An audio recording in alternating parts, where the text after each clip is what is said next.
loud, and when you turn the guitar up louder and louder, it gets better and better, and then once you pass a certain point, it starts getting worse again. Right. Well, we were to that point. It was like everything was full blast. If you see the 2002 videos of me with Dave, it sounds pretty good.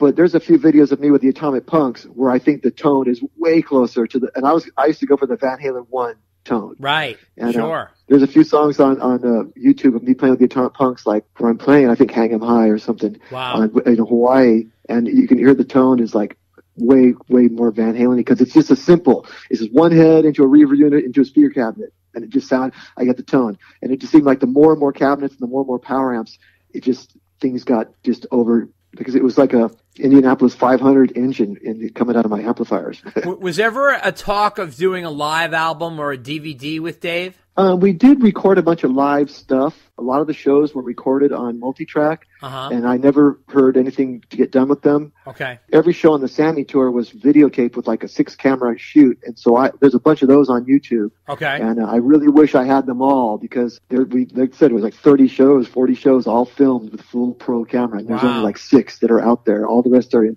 Dave's vault that will never be seen ever again. Oh, Jesus, God.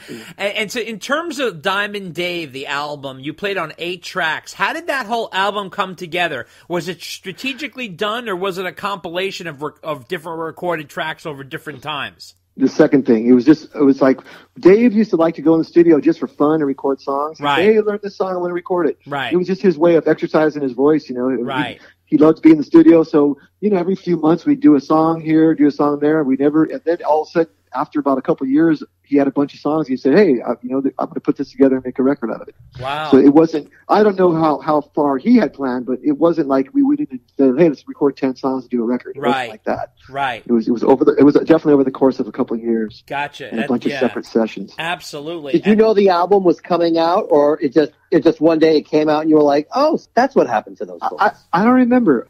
I probably knew it was coming out, because I think at some point he said he's going to make a record out of this stuff. Yeah, I don't know how many months before it came out that I knew. Some of this stuff is just so long ago I can't remember the order of things. What was your favorite track to play on? On that recording? Yeah. We did a few things that weren't even ended up on the record. We did a Simon and Garfunkel song called Baby Driver. Wow.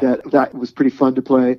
And then also, is Baker Street on the record? No. Yeah, are you sure? Oh, because we did. It's on the video. Isn't it on the barbecue video? Yeah, but I don't somewhere. think is Brian. You're not on the barbecue video, right? No, that's before I was in the band. Yeah. Oh, okay. Yeah. But yeah, it came out at some. I know I've heard it. Yeah, but it's not on the album. I think if you search YouTube, it's on there because it was already recorded, and he had me going in record over somebody's guitar tracks. I don't know who had played on it before me. He had me play on it. So, and I think Edgar Winter played the saxophone there.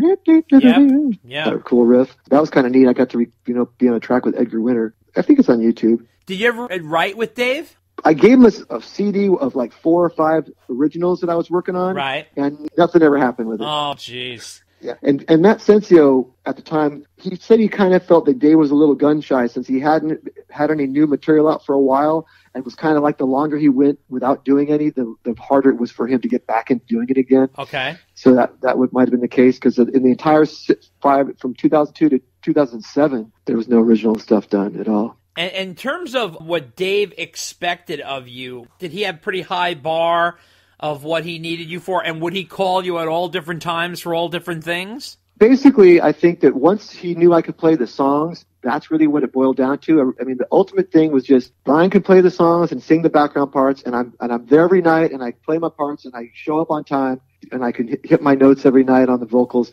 I think he knew that I was consistent, and I could. That's what it boils down to. If you're never late, and you're always able to play your parts, and that's really all that matters. And other than that, it's just don't be annoying, don't bug him. As far as him calling me, he didn't call too often. I had his phone number, and I only called it one time. I felt like it's like the bat phone, it's like only an emergency. He would call me once in a while, and usually it would be an assistant calling me to say, "Hey, Dave wants you to come to the studio tomorrow at 2:00. Right. Like that. I remember one time I was surfing, and this is in California at County Line where I used to surf. I was in the water from like 6 in the morning to like noon, whatever. And I came out of the water, got in my car, and I turned my phone on, and there's like 5 messages from Dave's line, and I go, oh shit, so I could tell that they've been trying to get a hold of me for a couple hours, right? Okay. So I called the number back, and the assistant answers the phone, and I said, what's the matter? Is everything okay? And they said, well, Dave wants to know if you can do this or that. And I said, they said, we didn't know what to tell him because we couldn't get a hold of you. And I said, listen, whenever Dave asks for anything, just tell him I said yes. The answer is always going to be yes. Right. Yeah. Don't worry about me. Just say yes. Brian said yes. So, yeah, I'm not going to say no. Now, after spending many years together, did you get closer with him, or was it looser? Was the relationship a little more relaxed at all, or were you always on guard? Okay, it was both. I always was on guard because I look at it like Dave is David Lee Roth.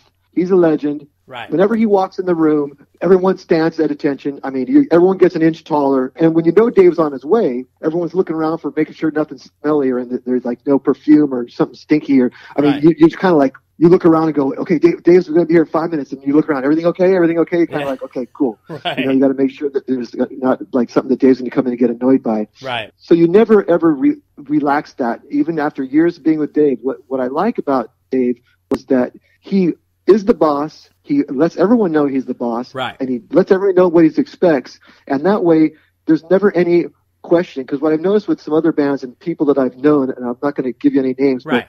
but famous bands that allowed people that were side guys to feel really close to them. And then what happened was they become like they think they're on the same level. And then next thing you know, it turns into a bad thing, and right. they end up getting fired. Right. Because, and I looked at it like, I go, the problem with that band was they didn't keep that thing where I'm here and you're down there. Right. They try to be like, oh, you're up here with me. Right. But they weren't. The perspective, and so with Dave, yeah. you always go, everyone's a hired person, and Dave's the boss, and that's how it is. When Dave walks in, the boss is in the house, and everyone knows it. Right. And so there's a thing where you never forget that, and you never get relaxed to where you do something stupid. But the other thing was, as far as the time that I spent with him, is that we did get closer. The more experiences we had together, the more trusting he was of me, because he saw that he could trust me. Like, there was times when we were doing, like, I'd say the closest I got with Dave was definitely the 3 or 4 months that we were in the radio station in New York City. Right. Because we were on air live from 6 a.m. to 10 a.m., 5 days a week for 4 months. And we all were living in New York City. We all moved there. It started out with me getting a hotel for a week. Right. And then after the first week, Dave said, hey, they like the guitar. Stay for another week. I go, okay. Right. And then the second week, and then after that, they said, hey, you better get an apartment. You're living here. Wow. Okay. So next thing you know, I'm getting an apartment and I'm living there. And so throughout this time, now I don't smoke now, but back then I smoked cigarettes. Right. Well, we'd be on the radio, and then when it was commercial break, me and Dave would go run into the bathroom and smoke.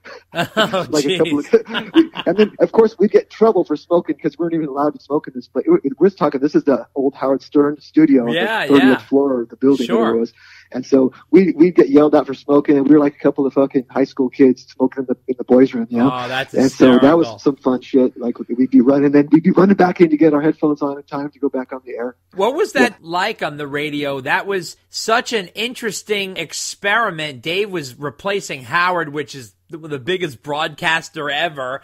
And then he obviously had a lot of pressure on him, and he had a very, very unique program that was really almost more like a late night program in the morning. Dave had his whole sort of nightclub. It was like Club Dave, had like his own vibe going on. And is it true he rearranged the studio with palm trees and stuff in there? What was it like? Yeah, well, the funny thing was there was 2 rooms, and I don't know if you remember the old Howard Stern room that was always on film that all looked all dark and plush and cool. Dave didn't use that room. The other room he used was just bunk looking and looked like a fucking cafeteria with that harsh lighting. Right. And I remember going like, man, there's this amazing studio sitting right next door, like literally 20 feet away. Right. He didn't want to use it for some reason. And then he hated that they had the air conditioner going, so he had guys go up there and take a big piece of cardboard and duct tape cardboard over the fence so air would come blowing in. Jeez. And there was a lot of like, he's got to have things his way. See, Dave's a guy who always has the top floor of the hotel with a full-on sliding glass door that opens all the way. No air conditioners on ever. Really? With Dave.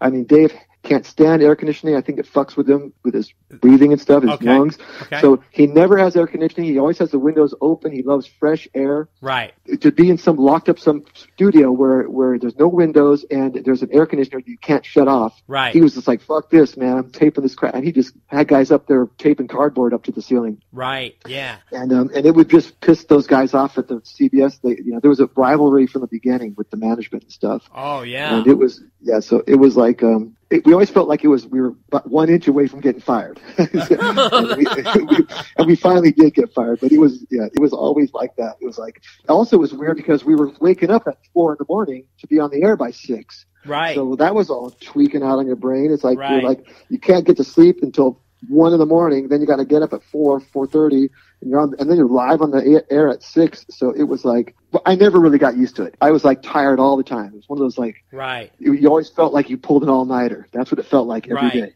Right. It's incredible. So, and did Dave ever get used to it? Well, he did better than I did because Dave would, I don't know what time he'd go to sleep, but he would wake up at like 3 a.m. to be all ready to go by 6, Wow. He'd get up super early, and but we all had lots of weird things. Like, for example, there was a time when I woke up and it was gray outside, and I'm like, oh shit, I'm late. And then I realized it was like 6 o'clock at night.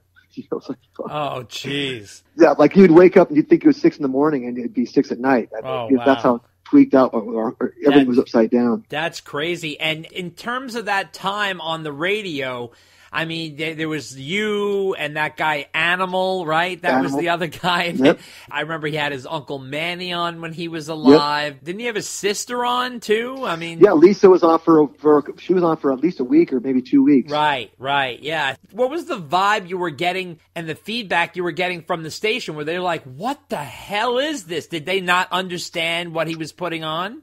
That was definitely kind of the vibe, but it was more like there was a guy named Mark Chernov who just hated Dave, and he was like the program director, and he was this little dude, a little pipsqueak with clutch his little clipboard, and he'd be clutching his clipboard to his chest like a little old lady. The vibe I got was he was such a wuss, and Dave was such a man, and I think he didn't like that Dave was a real man, and he felt like, I got you under my thumb, some little scrawny little pipsqueak forcing David Lee Roth, this big jungle stud, to do things to his call. That's the vibe I got. Like, it just felt like it was one of those things where this little weaselly, wormy dude felt like, this is how I'd be a big shot. Like, because I was bullying in high school, so David Lee Roth's some stud, so fuck him. So that's the vibe I got. They were constantly getting talked to. We were constantly getting like scolded. Dave was constantly getting scolded by the management, and that dude was the guy. And then sometimes Dave would talk shit about him right on the air live while the guy's walking down the hallway. There goes Mark Chernow. I was like, holy shit. Well, look, crazy. When was the last time Dave had a boss? I mean, it's hysterical. I mean, like, he doesn't really answer to anybody. He is the boss. So for him to like be in a corporate environment, I would imagine is like trying to cage a tiger. Yeah, it was terrible. Yeah. It was terrible. You felt, the vibe in there was heavy, and there was a lot of times where it was very depressing. Yeah. It was rough, man. It was only from January 1st till like April 15th or something like that. Right. And it felt like 2 years. Wow. I mean, it was so crazy. We even went to Miami for a week. Dave wanted to go to Miami and go to South Beach and broadcast live from the hotel room. Sure. And so we went down there, and that got ugly. One of the CBS guys that came down, I can't remember his name now, it probably hit me. He got into it with our manager, with Matt Sensio, and Matt Sensio was like a bulldog. Right. This guy's like, as wide as he is tall, and he's like a Boston Southie, and he'll kick your ass. Right. So this guy they're fucking with Dave, telling him what to do, and then Matt Sensio picks him aside and says, "Listen, fucker, you fucking fucked up Dave's show, man." He goes, "I'll kick your ass. I'll kill you. I'll bury you in the sand." And that guy got so freaked out, he hopped on a plane and flew right back to New York, and then we got suspended off the air. Wow. And so that day, we're sitting there in a hotel room. We're in Dave's room. Matt's pacing back and forth with the cell phone, he's got 3 lawyers. He's got 2 different cell phones, and everyone's going at the same, and me and Dave are sitting there smoking cigars. Dave's got these Cuban cigars and this like 20-year-old scotch. And he goes, of course he does. "Brian, let me show you how to smoke a cigar." And then we go in the bathroom of the hotel, and Dave's in there showing me how to light it properly and how to breathe it in like just a little bit. You let it roll off your tongue. He goes, "Don't inhale it." He's going through this whole routine, and meanwhile, Matt Sensio's pacing back and forth in the room, just burning through phones and having to grab another phone when the battery goes dead, just talking to lawyers. God. And Dave and I are sitting there in the bathroom lighting up cigars and shit, and I just go, this is fucking craziness. I remember thinking, I wish this moment was on film because it's just so unbelievable. You know, it's like so crazy. It was so fun. And like I said, once again, I just felt like we were like